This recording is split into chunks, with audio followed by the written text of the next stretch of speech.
সন্তানের মাঝে দুইটি চিহ্ন দেখলে বুঝবেন মানুষের বদনজরে তার জীবন ধ্বংস হয়ে যাচ্ছে এবং মানুষের বদনজর তার শরীর তার মনের উপর মারাত্মক প্রভাব ফেলতেছে। এটা কিন্তু খুব জরুরি একটা বিষয়। আল্লাহর হাবিব সাল্লাল্লাহু আলাইহি ওয়াসাল্লাম বলতেন, বুখারীর হাদিস, আল আইনুল হক, অর্থাৎ মানুষের বদনজর এটা চিরসত্য একটা বিষয়। এবং একটা ঘটনা দেখেন, সাহাল রাদিয়াল্লাহু তাআলা আনহু সম্ভবত তিনি একদা এক জায়গায় গোসল করছিলেন, আরেক সাহাবী পাশ দিয়ে যাচ্ছিলেন।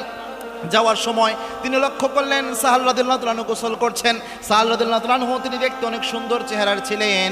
ওই সাহাবী দেখে তিনি চিন্তা করলেন, হায়রে সাহাল তো ভালোই সুন্দর মানুষ, এই যে তাকাইলো একটাবার আলহামদুলিল্লাহ বা মাশাআল্লাহ বলে নাই। এটা বলার কারণে সাথে সাথে সাহাল রাদিয়াল্লাহু তাআলা আনহু অজ্ঞান হয়ে মাটিতে পড়ে যায়। আল্লাহর হাবিব সাল্লাল্লাহু আলাইহি ওয়াসাল্লামের সামনে যখন এই ঘোষণা আসে, আল্লাহর হাবিব সাল্লাল্লাহু আলাইহি ওয়াসাল্লাম এই ঘটনা শোনার পর আল্লাহর হাবিব বললেন, তুমি কি তাকে মেরে ফেলতে চাও নাকি? কেননা তুমি আল্লাহর শুকরিয়া আদায় ছাড়া যেইভাবে বলেছো এটার মাধ্যমে বদনজর তার উপরে পড়ে গিয়েছে, বদনজরের প্রভাবে সে ব্যক্তি অজ্ঞান হয়ে গিয়েছে। আরেকটা হাদিস দেখেন, এরপর আমি আলামতগুলো বলছি। আল্লাহর হাবিব সাল্লাল্লাহু আলাইহি ওয়াসাল্লাম সব উম্মতদের জন্য এটা জানিয়েছেন। আল্লাহর হাবিব জানিয়েছেন, আকসারু মান ইয়ামুতু মিন উম্মতি, আমার উম্মতের অধিকাংশ মানুষ মারা যায় তাকদীরের মৃত্যুর পরে। যে কারণে মারা যায় সেটা হচ্ছে মানুষের বদনজরের কারণে। স্বাভাবিক যে নরমালি যে আমাদের মৃত্যু, এই তাকদীরের মৃত্যুর পর মানুষ সবচেয়ে বেশি মারা যায় বদনজরের কারণে। চিন্তা করতে পেরেছেন? Can you imagine that? আল্লাহর হাবিব এমন চমৎকার কথা বলে গিয়েছেন সতর্ক থাকার জন্য।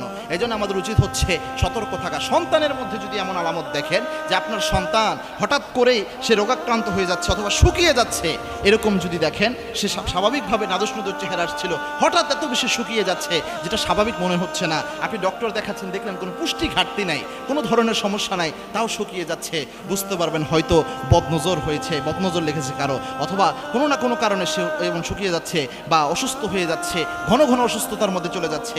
এই জিনিসগুলো কিন্তু বদনজরের কারণে হয়। 2 নাম্বার হচ্ছে, যদি দেখেন আপনার সন্তান প্রায় সময় রাতের বেলায় কান্না করে ওঠে অথবা ভয় পেয়ে যায় যে কোনো ছোট্ট জিনিসে, এরকম জিনিস যদি হয়, ঘাবড়িয়ে যাচ্ছে, কান্না করে উঠতেছে, তাহলে বুঝবেন হয়তো বা বদনজর পড়েছে। এগুলো বদনজরের প্রভাব। আপনার সামনে যদি এই জন্য আপনার সন্তানের কেউ প্রশংসা করে যে আপনার সন্তান তো দেখতে খুব সুন্দর, আপনার সন্তান তো দেখতে খুব মোটা তাজা, এরকম কথা বললো, সাথে সাথে আপনি ধরায় দেন যে মাশাআল্লাহ বলেন অথবা আলহামদুলিল্লাহ বলেন, তাহলে বদনজর লাগবে না। আর যদি বলা সম্ভব না হয়, সে যে জায়গায় বসে আপনার সন্তান কিরকম কথা বলছে উঠে চলে গেল, এরপর আপনি ওখানে কিছুটা পানি নিয়ে ওই জায়গায় আউযু বিল্লাহি মিনাশ শাইতানির রাজিম পড়ে লা হাওলা ওয়ালা কুওয়াতা ইল্লা বিল্লাহ এটা পড়বেন। পাশাপাশি আরও ওই যে যেগুলো বদনজর রক্ষা করার জন্য যেমন 3 কুল আপনি পড়তে পারেন। পাশাপাশি বিসমিল্লাহিল্লাযী লা ইয়াদুররু মা ইসমিহি শাইউন ফিল আরদি ওয়ালা ফিস সামা ওয়া হুয়াস সামিউল আলিম এটা 3 বার পড়ে ফু দিয়ে ওই পানিটা ছিটিয়ে দিবেন আপনার সন্তানকে, তাহলে দেখবেন আর বদনজরের কোনো প্রভাব আপনার সন্তানের উপর থাকবে না।